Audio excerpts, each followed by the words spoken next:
Buongiorno, my name is Marie Daldorf. Today I'm going to teach you how to make strasi.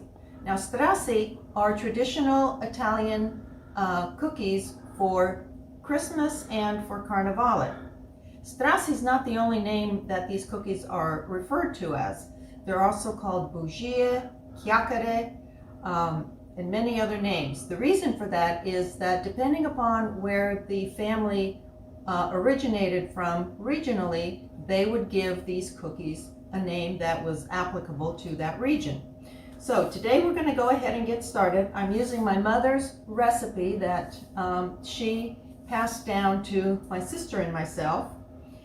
I'm going to double the recipe that I will post in the iahf newsletter as well as on YouTube, because I want to give some of these cookies to friends for the holidays. So I'm doubling the recipe. So here I have 3.5 cups of sifted flour. Make sure that you've sifted your flour. To that I'm going to add my salt, which is I have 1 teaspoon of salt for the recipe that I'm using, so half of that. And then baking powder, 1/2 teaspoon of baking powder. And I'm going to make sure that that gets incorporated into the flour. Okay, then in another bowl, I'm going to crack 2 eggs that have been sitting at room temperature. You want to make sure your eggs are at room temperature. Okay, so there's 1. And here is 2. Okay, and we are going to beat these eggs. And we are going to incorporate 2 tablespoons of sugar.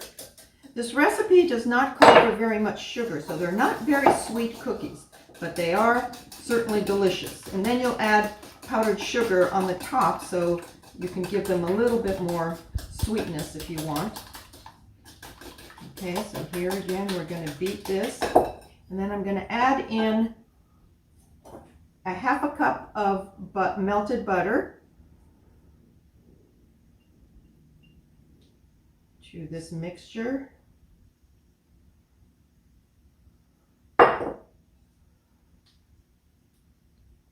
Okay, and make sure we incorporate this really well. Now in some recipes or in some areas of Italy, you'll find that instead of butter, they use olive oil or just regular oil, and that's perfectly fine. So now I'm going to beat this really well. Now to this, I'm also going to add lemon zest. You can use either lemon zest or orange zest. And again, this is optional, so if you prefer not to include that, you don't have to. But that gets incorporated into the liquid.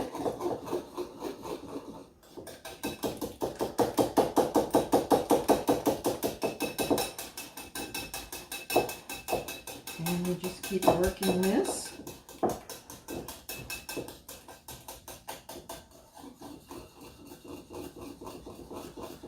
Okay, and then to this, we're going to add 2 shots of brandy. You can use rum. You can use whatever liqueur you want. You can also use white wine. So again, the recipe is very versatile. You can also add vanilla to this. I am not adding vanilla to this recipe. My mother didn't, so I won't be adding it.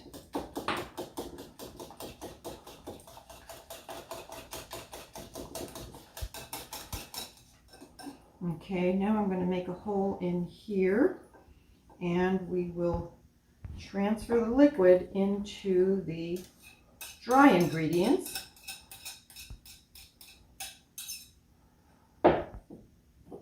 And start mixing this together.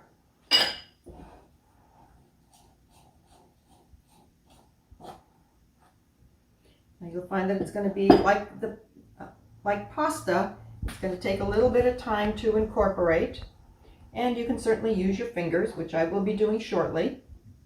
You can also do it on a cutting board, but it makes it a little bit more challenging to do it on the cutting board. So let me just take this out here. Okay, now I'm going to start working it with my hands. You'll find that at the beginning, the dough may be a little bit dry, but as it sits, because you're going to need to let this rest, as it sits, it will become softer and more pliable. Okay, I think I'm about ready to turn it over on the cutting board. So go to the next here.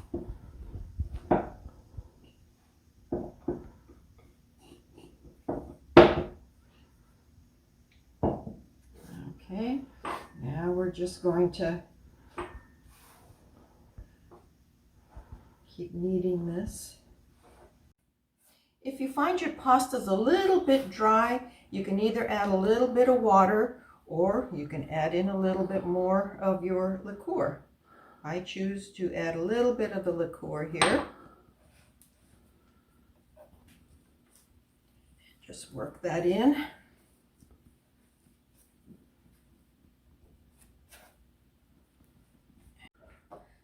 Okay, I'm continuing to work the dough, and you need to work it probably about 6 to 8 minutes until it gets very smooth, and you can see that it's already starting to be a lot smoother than it was. I think we're almost there. Okay, there we go. Now the next thing we're going to do is we're going to take cellophane wrap. Okay, so now the dough is ready, and we've covered it with saran wrap, and we're just going to make sure that it rests for at least an hour. Some recipes call for letting it rest only a half hour. My mother was always of the opinion that, you know, you let it rest a little bit longer, it's going to be better. So we'll see you back in about an hour. Okay, here we are. It's been about an hour since we had this dough resting. So now we're ready to start cutting the dough to make our strasi. So we'll take it out of the saran wrap, but you want to hang on to the saran wrap because you don't want to leave this dough exposed because it will dry out. So I'm going to cut a section of the dough here. I'll just wrap that back up. And then we're going to start to put the dough through the rollers of the machine here. We'll start with the widest rollers, which in this case is a number 1. Get there again, okay. All right. So we'll pass the dough through. We'll do it a couple of times.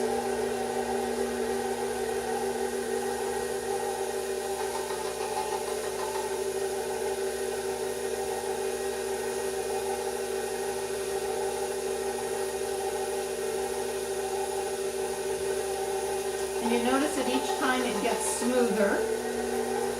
Now you may hear some air pockets. That's perfectly normal. That's the reason you're running it through several times, is to get the air pockets out. And turn the dough turn it a quarter turn, and then put it through the machine at this width once again. Okay, now we're going to turn it so that we're on 4, and we're going to make it thinner.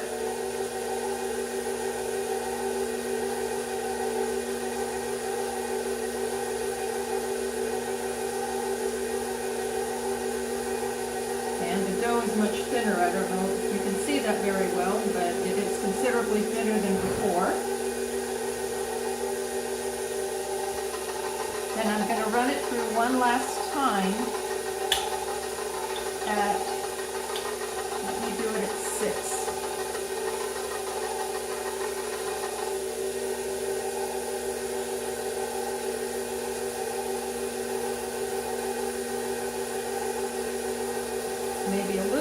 thin on this, but I'll give it a try. Probably I should have gone to a 5. Okay, now we can work in batches with this. Put a little bit of flour down. Not much, because you don't want to put too much flour. Okay, so now we've got, I'm going to cut this in half because it makes it a little bit more manageable. Okay. So now what we're going to do is we're going to start making the different shapes of strasi, or whatever you want to call these cookies. So we'll start with rolling out the sides of the dough so that you've got a nice, nice edge with your ravioli wheel. Now these scraps here that you're cutting off the sides, keep them, and you can use them to make additional cookies. Now, what I prefer to do is just to make what I typically call the cookies, and that is strasi, which are just strips of dough that then I fry.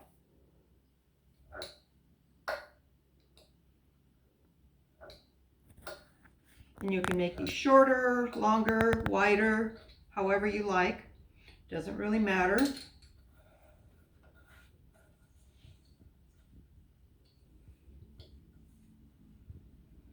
Now it also helps to dip your ravioli wheel into the flour so that it doesn't stick onto your dough.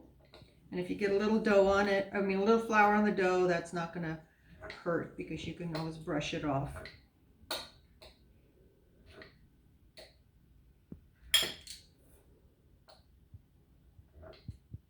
Now this we'll just set aside here. Okay, we got those there. Now again, I want to make sure that I'm covering these because I do not want these to dry out.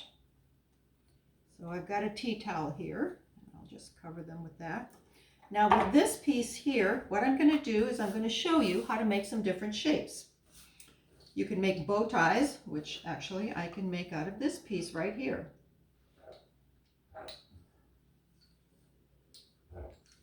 And all you need to do on the bow tie is you pinch in the middle, and then what I like to do is just to twist them. And there you've got a bow tie. Now in this one here, I'm going to show you how to do a knot. The knot makes them a little fancier. Okay, cut the end off of this as well. And we're going to make a slit kind of 3/4 of the way down on this, and then we're going to feed through one part of the strip through that little hole. Good.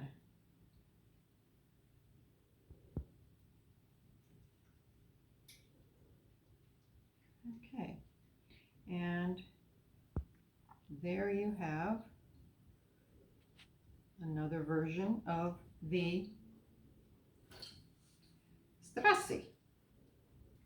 Let's do another one of these. This one I'll show you. We'll make the hole right in the middle, and then you turn it into itself. And there you've made that kind of shape. So now probably what I'm going to do is to make the rest of these all the same as little strips like I started to do here. So as I finish this, then we'll get ready to fry these. So I will continue working with the pasta now. And it doesn't really matter if your cookies are a little bit shorter than others. They will cook the same as long as the thickness is the same. and you can make any shapes. You can also get cookie cutters. If you want to make some unusual shapes, get cookie cutters and you can make whatever shape you like. Now we've got our thermometer in the oil, and you want to make sure that the temperature is at 375, and then you might want to reduce it a little bit just to make sure that you're not burning your cookies.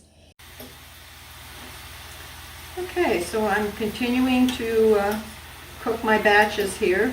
You can see that it's almost instantly they start to brown and to plump up, and you need to turn them and then immediately be prepared to take them out.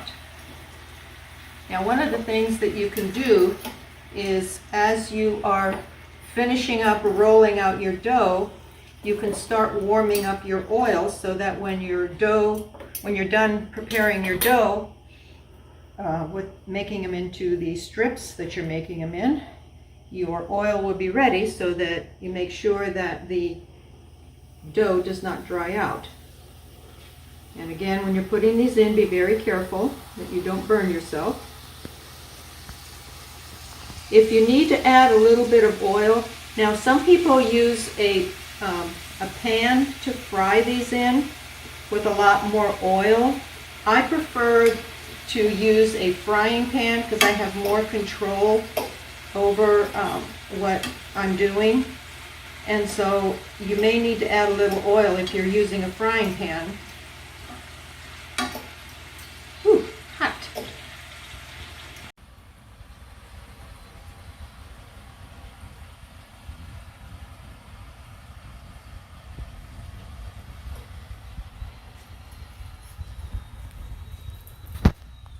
Okay, and here we are. This is the last batch. As you can see, my double recipe made quite a few cookies, but that's what I was hoping, so that I can share with others during the holidays. Okay, whoops, we lost one here. Okay, turn off the heat on the oil. And now we're going to let the cookies cool a little bit, because you don't want to put the powdered sugar on hot cookies, because it'll just melt and become cloggy instead of light and powdery like snow. So now what we're going to do, these have cooled, and I'm going to take my unusual shaped ones that I made just as an example of the different types that you can make, and get my powdered sugar and then sprinkle as much powdered sugar on these as you like. And I'm going to layer out my other cookies here. Now, a couple of things that I want to remind you of, and that is that you want to store these in an airtight container. And they may turn a little bit soft. If they do, all you need to do is to put them in the oven and reheat them, and they will crisp up very nicely once again. Okay, let me continue adding a few more to this tray here, so you kind of get the idea of what we've got. And you can do both sides of the cookies if you want to powder both sides. It doesn't really matter.